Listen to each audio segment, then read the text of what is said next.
One thing that I really admire about the Finnish people is that they're very kind and honest. You'll hear a lot that they're very quiet and reserved, and that's definitely true. But I never thought of them as cold. There's definitely, like I said, they're reserved. So there's a little bit of that. There's a little bit of a barrier between you and, new people, which I think is normal. Like, I'm an introvert, so I totally get that. Anytime I needed some directions or whatever it was, like anybody, I could stop and just talk to them for a couple minutes and they'd be super polite. And if not always the most trusting at first, like once you have the trust of a Finnish person, like they are so loyal. Then their honesty, like Finland is like super, super safe. I rode a bike in the first city in Turku. I was there for 8 months and I didn't ride a bike the whole time, but I had one that I used regularly, and you could just leave your bicycle in like the center market square next to all the other bikes with the little peg locks that go between the wheels, and it wasn't chained to anything. You could just leave your bike there and no one would steal it. You'd come back a couple hours later and it would still be there.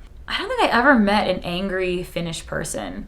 Everyone was so nice, so polite. I visited a couple years ago again, so I was there 5 years ago, and then I visited 3 years ago with my mom, and she didn't have any handle on the language, but we were getting around, and even as a tourist, I was pretty obviously a tourist sometimes, like you go to a foreign country, you can't not be a little bit touristy. But they were just so polite, so helpful, so willing to help, like if you ask it. Like they won't go out of their way to ask if you need help necessarily, sometimes, but not usually. But if you ask, they are so kind and honest, brutally sometimes, but honest. Another thing that I really admire about the Finns is how stubborn they are. Some people might think of that as a weakness, but they have this thing called Sisu, and Sisu, it doesn't have a direct translation to English. If you say like in English, like, oh, she's a tough cookie, it's kind of the similar connotation. Like it just means like you're tough and you're resilient. And I just think that resiliency has seen them through so much as a country and as a culture. I mean, like Finland is only just over 100 years old. Like they just gained their independence like a little over 100 years ago. And despite being occupied by other countries and owned by other people for so long, they still maintained this really proud culture. And I think that resiliency is one of the traits of the Finnish culture that I most want to exhibit in my own life. I want someone to be able to say she has Sisu and have it be true about me. I think one of the biggest differences that I noticed right away was how quiet it is. Not in a, you're in a big city and it's like just totally dead silent kind of way. Like I said, Finns are a lot quieter, a lot more reserved than Americans in general. And so I just think of like Americans being really loud and boisterous and sometimes embarrassing. I'm an American and I can say that with love, but there is a lot more of that quiet, reflective nature. Like people don't talk to each other on the bus or, like in line to the store or whatever. Like, so when you're there as an American and you're there as a church representative and your job is to talk to people, like it can be kind of uncomfortable. We used the bus a lot, and so that would be a good opportunity. Like, hey, let's, talk to the person next to us on the bus. And that was very frowned upon because unless it was like a completely full bus or there were like kids or babies or whatever, like it was pretty quiet. People could hear you talking and it's quiet, yeah. The cost of living is higher. It is a very well-to-do country for the most part. I know that they get paid higher amounts in general, so the cost of living is higher simply for that. But it's fairly prosperous and like you can tell the less fortunate are cared for a lot more. It is, I'm going to say this and hope I'm not wrong, but as far as I understand it, it's a socialist country, or at least that there is a lot of socialism within the way the country runs, and that would never work in a country as big as America, first of all. At least that's my opinion. Other people feel differently, and that's okay. But they have social health care, so everyone is taken care of. I know that like university is free, or at least it was, according to all the people that I talked to who were university students or knew, about the system. And so I hope that nothing I'm saying is incorrect, and please forgive me if it is. But I know that students can pretty much study for free, and I think that that's really cool. But again, it's not impossible, but that's something that's very different, obviously, here in the States. The chocolate is better. It's very green everywhere. Finland is a pretty big country, but it's also pretty flat. And so there are a lot of lakes. Everything is gorgeous. It's green. There are trees. There's water everywhere. That was one of my favorite things about Finland. It's just like everywhere you go, there's another lake. And it's all picturesque. I also always felt like the clouds were bigger, which is not real, but I always had this impression of the clouds being like really magnificent. And like on the SD card of my camera, there were probably like 300 pictures of clouds. I don't know why, but I just thought they're beautiful. I feel like there's a lot more of like a unified national pride, but it's different. It's less like a country pride and more of a culture pride. Like they're very proud of their culture. And that's something that you don't see quite the same way in the States, not because there aren't a lot of really interesting cultures here, but because there are so many of them. And there's not really like one American culture. And so that was something that I really appreciated about Finland, is that Finnish people are very resilient and very proud of the little quirks, the things that are different. And I really value that. I think it helped me to love Finland more because everyone I talked to loved Finland so much. There's a lot more history within your immediate surroundings anytime you're anywhere in Finland. That's always something I've been a little bit jealous of. This is so American of me to say, but I'm really jealous of like a lot of European countries. A lot of that has to do with the fact that America is still such a new country comparatively. Obviously, there's a lot of history before, the United States was formed that unfortunately isn't taught in schools as much as I think it should be. But I love going to European countries, to European cities, and like walking around, and you've got these old buildings, and the place where you're living might have been built 300 years ago. The cobblestones on the streets, might be hundreds of years old. I mean, I think Finland renews a little bit more than like some places, like, you go to Italy and some of that stuff is like super, super old. But I just love that, like, that I was always absorbed in kind of like the history and like the history of the people that came before. Like, this is going to sound really cheesy, but it's sort of, I feel like it speaks from the streets and from the buildings and from the cool castle that you go to see on your day off or whatever. But that's something that I really love, is that every time you walk out your door, you can just kind of breathe it in, and it's like you're in the middle of so many hundreds of years of people that have gone before you.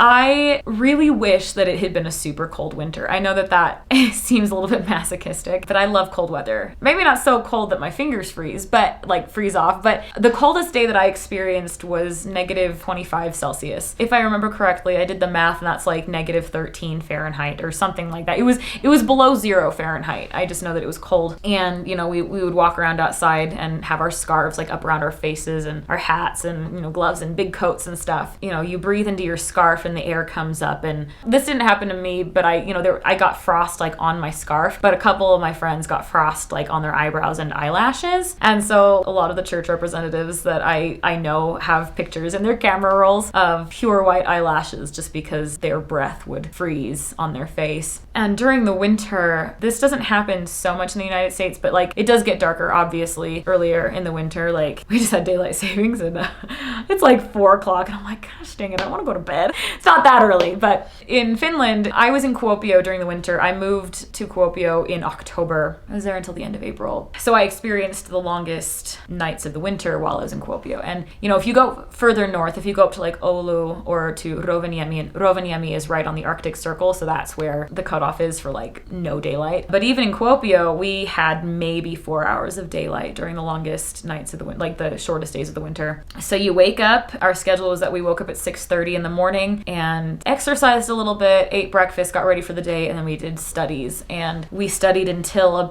usually around 11. But the sun wouldn't rise until right about the time we were getting ready to leave the apartment. I think I clocked it. The sun came up at like 10:30 and then the sun set again around 2:30. So we had maybe 3-4 hours of daylight, and that was brutal. Because, in the life of a missionary, in the life of a church representative, you're out talking to people, and if you're not in appointments, you might be walking around talking to people on the street or on the bus or, going to apartment buildings and knocking on doors and introducing yourself, which again is not very Finnish friendly, but we did what we could. But because it gets dark so early, and it's cold too, so people don't really come outside. So that made our jobs really sad sometimes, because you're walking around in the cold, and it's dark at 4 in the afternoon, and you're like, I just want to go home and have some soup and go to bed. I think it didn't snow until like late November, which is late in Finland for it to snow. And so because it's so dark outside and you're walking around apartment buildings and, the asphalt streets, and so it's just dark and it's reflecting the dark. But as soon as it snowed, it didn't obviously make the sky any lighter, but it made it a lot more bearable to be outside because the street lights are reflecting off the snow. And so the snow was my saving grace in a lot of ways. Because it got,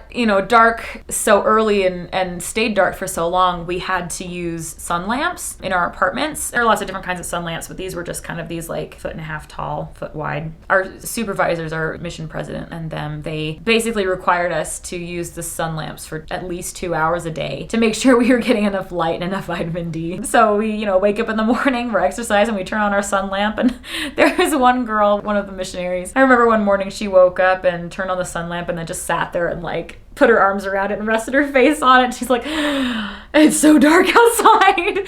So we had to have those in order to stay healthy, because if we didn't, seasonal depression is a real thing. And especially when you have so little daylight. I don't think I knew anybody who had seasonal depression personally, but I know that it affected a lot of us. And we were a lot more tired. I was a lot more tired just in general. And, because your body adjusts and you think it's nighttime. On the converse then, summers were magical because it doesn't get dark until like 10 p.m. When you're out doing missionary work and you're talking to people, that is so helpful because during the summer, it's warm and bright and people stay out until all hours of the evening. And everyone's in a good mood because there's sun all the time and there's so much vitamin D. So when I lived in Turku and when we were doing our missionary work, we'd be out, we were supposed to be home by 9 or 9:30. That's the general rule for missionaries. But like walking home around 9 o'clock was always such a magical experience. I was in a city, so depending on where you are, you can't necessarily see the sun. You could tell that the sun wasn't down or that it was just skimming the horizon. So you get kind of that golden hour for a much longer amount of time during the day. So, you walk home and it's 9 o'clock and we get to the bridge across the Aura and the sun is still reflecting in the river. It's casting this like warm orangey pink light on the Tuomiokirkko. And the air is so clean there that like even in the cities, like everything is so clear and it's beautiful. And people are out along the river at restaurants or just sitting on the banks with friends drinking beers or whatever. There's just so much life. And so it was such a fun contrast to have the beauty of the summer and like all the green trees and all of this golden hour lighting and all of these people that are just happy to be alive, and then contrast that with the winter where everyone's just like, I want to go inside and light some candles and read a book, and but like both seasons were so, I said magical earlier, but they were, they're so magical both in their own ways. And maybe that's just like the rose-colored version of it that I have because I'm not from Finland and because I was always in awe every time I went outside. But that was one of the reasons that I loved it so much, is that there's such a variety of experience, but there's so much life no matter what. I never thought I could love a place as much as I love Finland. Obviously my hometown will always be special to me, and I love my country for all its faults, but the relationship I have with Finland is really special because it wasn't just a place where I went to like visit and to travel there. Like I lived there for 18 months. I wasn't just sightseeing, like I was interacting with people and I was talking with Finns and starting conversations and building relationships. And as a church representative, I was also sharing a message that was really important to me and trying to share that message and that love with other people. So I don't just love Finland because it's a really cool country, which it is. It's amazing. But I love it because I lived it. I love the people. Like I have friends there. I have connections that I made with individuals that will hopefully last a lifetime, if not longer, depending on what you believe, because of that, because it's a place where I lived, it's a place where I loved, it's a second home for me. I miss it every day. I don't think about it on the forefront of my mind all the time, but I think about it almost all the time. My best friend, she and I actually met in Finland. She was one of the other church representatives, and we've been best friends for years now. So that's a really fantastic way for us to keep it fresh. We talk about Finland together and we can reminisce about it. I keep saying I love it because I do, because I don't know how else to express my feelings, but I truly, truly love Finland. I love the Finnish people. I really want to say something in Finnish. I'm so rusty. I'll just say, no, mä rakastan teitä. Mä rakastan Suomea. Jos voisit, mä eläisin siellä, mutta mulla on perhe täällä ja tää on mun koti, mutta Suomi on aina minun toinen koti. One of their national songs. It's also the tune is used for the hymn "Be Still My Soul," but it's a Finnish national song, and like the rough translation of it is, beautiful Finland, your bright day rises, or that's really rough, but I just think about how stalwart the people are and how kind and accepting and loving everyone was. I will never be able to replicate that experience, and I will always have Finland in my heart, and a piece of my heart will always be in Finland.